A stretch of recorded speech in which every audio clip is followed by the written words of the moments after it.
marvelous afternoon, ladies and gentlemen. I am Monteza Dalleda, and together with Mr. Aljie R. Dais, we will discuss to you the lesson about women as sectoral situationer. So sit back, relax, and listen carefully. The learning outcomes of this chapter are the following. First, we have identify major areas where women are discriminated. Second, explain why discrimination is unjust.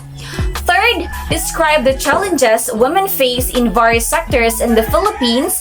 And lastly, state existing institutional mechanisms that protect women against discrimination and violence. Now let us define first what is woman as sectoral situationer.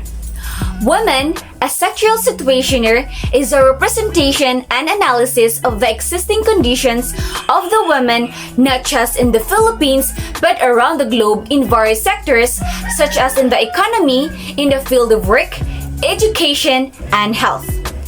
Gender penetrates all aspects of society. This idea may be hard to imagine because of the oppression due to gender has been so normalized that even those who experience the brunt of the system see no wrong in it.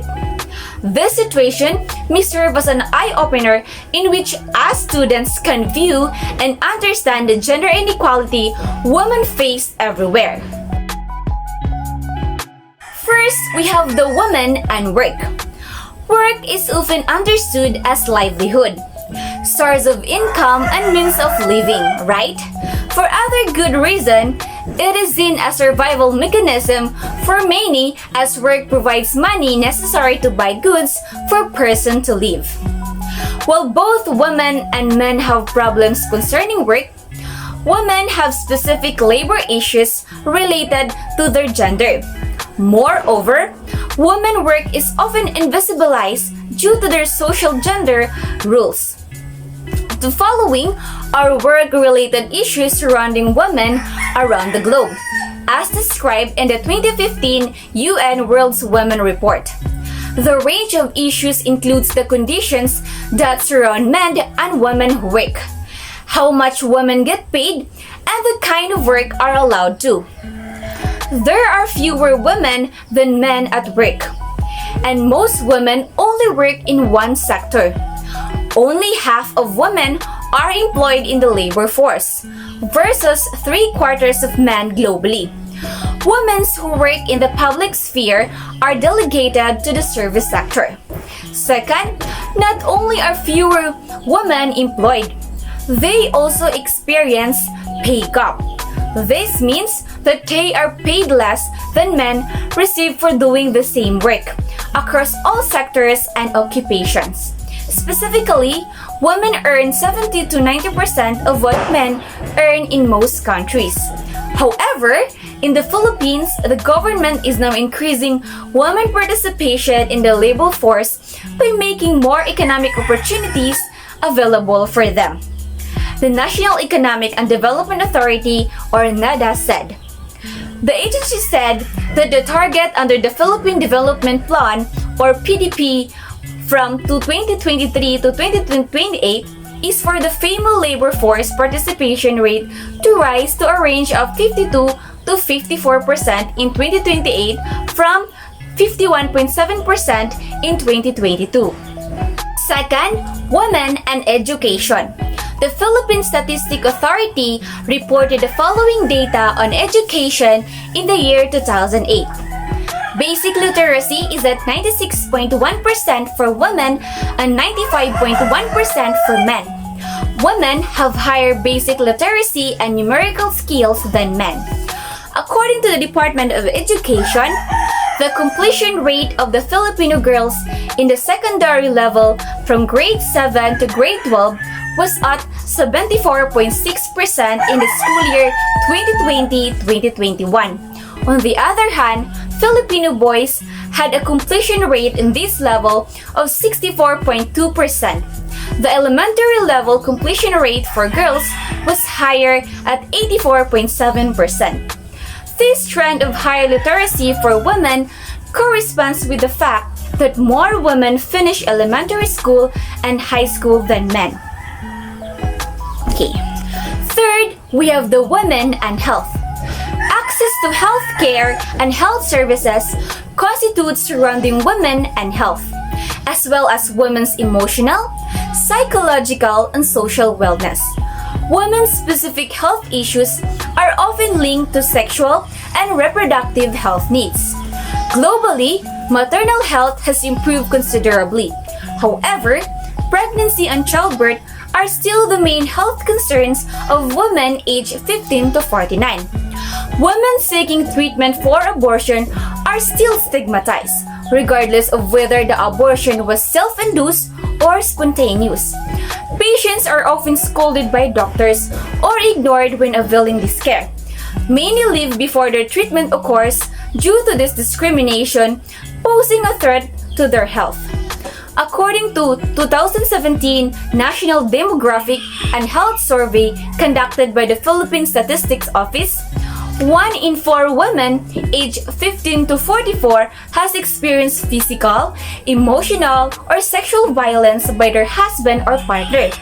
It is indeed alarming that despite efforts to address the concern, it is still prevailing in the society.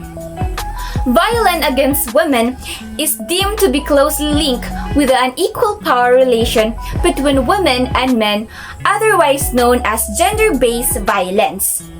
Societal norms and traditions dictate people to think that men are their leaders, pursuers, and providers and take on the dominant roles in the society, while women are the nurturer, men's companions, and supporters and take on the subordinate roles in the society. These perceptions leads to men to gain more power over women. Several government mechanisms have already been put in place to address violence against women. Government organizations such as PKKK or the Pambansang Koalisyon ng Kababaihan sa Kanayunan and Philippine Commission on Women that promote women's rights and gender equality. It is uncertain when this trend will totally diminish in the Philippine setting. But as long as current efforts to fight violence against women are sustained, hope could be set high. Again, I am Monteza Dalleda and one of the advocates of women empowerment because I am not just a woman, I am strong and I can. That would be all and thank you. The statement highlights a crucial issue regarding unequal gender relations and associated gender biases. Here are some key points about this statement. So the first one is the unequal gender relations. So this phrase refers to the disparities in power, roles, and expectations between men and women within society. It acknowledges that gender inequality exists. The second one is limiting opportunities. Gender biases limit the opportunities available to both men and women, and they can affect access to education, employment, leadership roles, and various other areas of life, and restricting individuals based on their gender. And lastly, deterrence to development. The statement implies that gender biases and equal gender relations hinder or deter overall development when a significant portion of a population is marginalized or restricted due to their gender, and it can impede social, economic, and societal progress. In essence, the statement underscores the negative consequences of gender biases and equal gender relations, emphasizing their detrimental impact on development and well-being of both men and women. It calls for efforts to address these issues and promote gender equality for a more equitable and inclusive society. Gender equality was added a specific goal within the Sustainable Development Goals or SDGs to address the persistent and pervasive gender disparities that exist worldwide. Here are a few key reasons for its inclusion. The first is the human rights. Gender equality is a fundamental human right. Ensuring that women and men have equal opportunities, rights, and protections is a core principle of human rights and international law.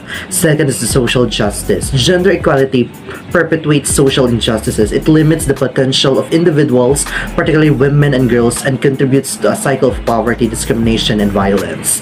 Third is economic empowerment. Gender equality is closely linked to economic development. When women have equal access to education, healthcare, and economic opportunities, societies are more likely to prosper.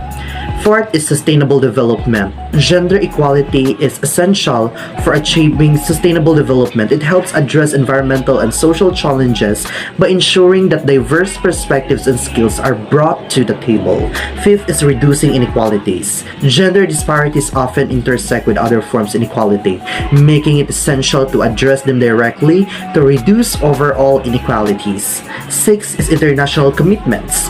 Gender equality has been a central focus in various international agreements and conferences such as the Beijing Declaration and Platform for Action, including it in the SDGs, reflects global commitments. In summary, promoting gender equality in the SDGs is critical for achieving a fair, just, and sustainable world where all individuals have equal opportunities and rights regardless of their gender. This is the main reason why the Sustainable Development Goals added the gender equality. The quoted statement emphasizes that the concept of development goes beyond just economic growth and material progress.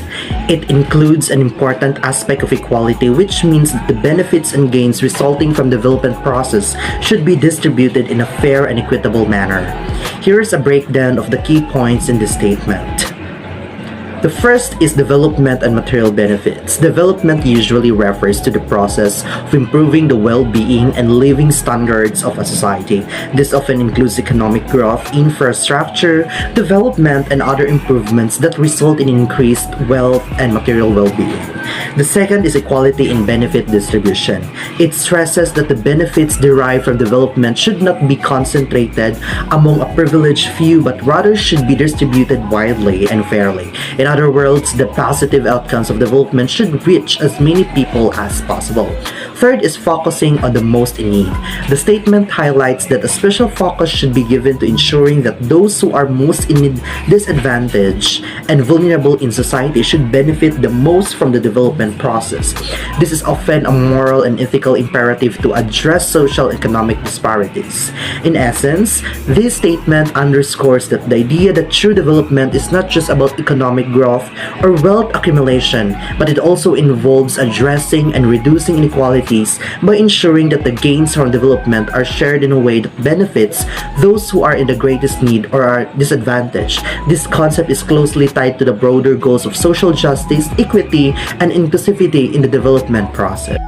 The concept of equality of opportunity is rooted in the idea that every individual should have a fair and equal chance to succeed in life, regardless of their background or characteristics. The statement you provided emphasizes two key aspects. First is the equal chance. It means that all individuals should have an equal opportunity to pursue their goals and aspirations. This implies that factors such as one's race, gender, socioeconomic status, or other personal characteristics should not unfairly disadvantage or advantage someone in the pursuit of opportunities. Second is equal access and no structural discrimination. This part of the statement highlights that there should be no systemic or structural barriers that prevent any individual or social group from accessing these opportunities. Structural discrimination refers to policies, practices, or societal norms that intentionally or unintentionally discriminate against certain groups. Equality of opportunity strives to eliminate these barriers. In practical terms, achieving equality of opportunity would mean that, for example, regardless of a person's background, they should have the same access to education, employment, healthcare, and other opportunities.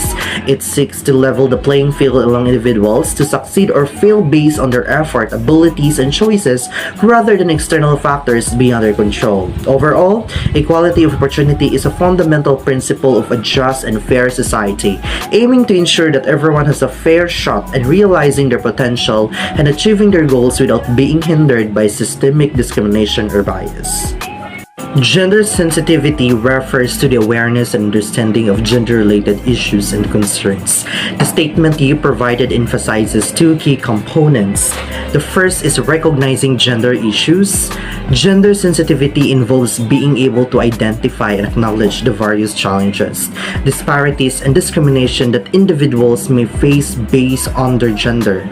This includes recognizing the unique issues and obstacles that women in particular may encounter due to societal norms and expectations related to their gender. Second is recognizing women's different perceptions and interests. It also highlights the importance of understanding that women's perspective, needs, and interests can be different from those of men due to their different social roles and positions. Women's experiences, expectations, and priorities are often shaped by their specific gender roles and societal contexts. In essence, gender sensitivity is about being attuned to the nuances of gender dynamics and not treating all individuals as if they have the same experiences, needs, and aspirations. It acknowledges that a person's gender can significantly influence their life experiences and that addressing gender disparities and promoting equality often requires taking these differences into account. This is important in various contexts, including policy development, education, healthcare, and social interactions to ensure that the unique needs and challenges of different genders are understood and addressed. Okay, so here are the concept of empowerment, particularly in the context of women's development. So here's an explanations of the key points. So first we have empowerment. So empowerment refers to the process of gaining the knowledge, skills, confidence, and resources necessary to take control of one's life and make decisions that affect one's well-being and circumstances. Second, we have the important element of development. Empowerment is considered a crucial element in the broader context of development. It is not merely about economic or material progress, but also about enabling individuals, especially women, to have a say in shaping their lives and overcoming various obstacles they may face. Third is women's empowerment. The statement specifically focuses on women's empowerment, recognizing that women historically and in many societies have faced systemic obstacles and discrimination. Empowerment for women involves helping them gain control over their lives, access to education and healthcare, and the ability to participate in social, economic, and political decision making. Fourth is overcoming obstacles. Empowerment is about equipping individuals, in this case women, with the tools and agencies needed to overcome the challenges and barriers they encounter. These obstacles can include gender discrimination, lack of access to education, and limited economic opportunities and social norms that restrict their freedoms. In essence, empowerment in the context of development is about enabling individuals, particularly women, to take charge of their lives, make choices that lead to their personal and collective betterment, and confront the barriers and inequalities they face. It is a way to promote self-determination and autonomy while addressing gender-based disparities. The statement women's empowerment has one prerequisite, gender equality, underscores a fundamental concept. Women's empowerment. This refers to the process and goal of enabling women to have control over their lives, access to resources, and ability to make choices and decisions that affect their well-being and circumstances. A prerequisite is something that must be in place or achieved before a certain goal or condition can be realized. In this context, it's emphasizing a crucial condition.